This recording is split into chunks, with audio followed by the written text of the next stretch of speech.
Je me posais une question en mangeant ma pastèque.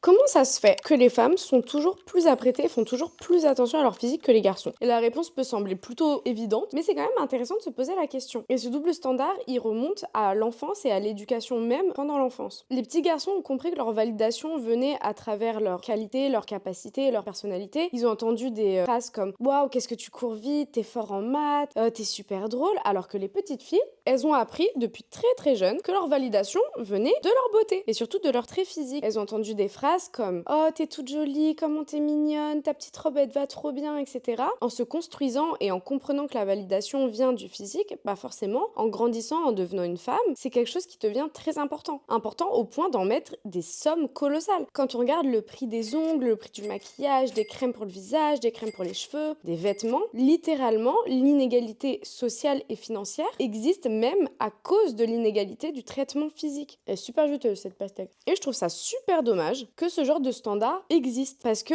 encore aujourd'hui, on apprend aux petites filles qu'elles existent à travers leur physique. Et c'est pour ça, c'est pas étonnant de voir les statistiques par rapport aux personnes qui ont recours à la chirurgie esthétique. Il y a beaucoup plus de femmes qui ont recours à la chirurgie esthétique que d'hommes parce que, encore une fois, la pression et le dictat sur le physique est majoritairement imposé aux femmes. Il y a des mouvements réactionnels féministes qui ont été créés pour littéralement se rendre plus moche, pour s'émanciper de ces dictats-là. On va voir des femmes qui se rasent complètement la tête parce que très longtemps on a appris qu'une belle et longue chevelure c'était associé à être une belle femme et quelqu'un qui aura de l'importance, de la valeur. Le fait d'arrêter de se raser aussi, ça en fait partie. C'est pas moche de pas se raser, c'est pas sale de pas se raser. Par contre, ça fait partie d'un dictat de beauté qui est imposé aux femmes. Parce qu'un homme, il peut être poilu grizzly, ça dérangera personne. Alors qu'une femme, si elle a 3 jours de repousse sous les dessous de bras, ça va commencer à commenter des emojis rasoirs ou des gifs ou des trucs comme ça. C'est une folie. Certaines chanteuses aussi prônent cet aspect beaucoup plus crade, beaucoup moins propre sur soi pour justement s'émanciper. Et je trouve que c'est une superbe chose. On voit ça aussi avec des créatrices de contenu. Je pense à Punsi par exemple, qui elle a un contenu beaucoup plus naturel, authentique, basé sur l'humour. Et faut voir les commentaires de haine qu'elle se prend. Alors que la Go, déjà elle est très belle et en plus elle est hilarante. Mais ça suffit pas. C'est juste complètement insupportable. On peut plus rien faire. Qu'est-ce que c'est bon la pastèque. Je tiens à dire que c'est à nous, futures générations qui vont peut-être avoir des enfants ou pas, d'arrêter d'éduquer nos enfants en leur montrant que les filles sont complimentées et sont valorisées parce qu'elles sont belles et que les garçons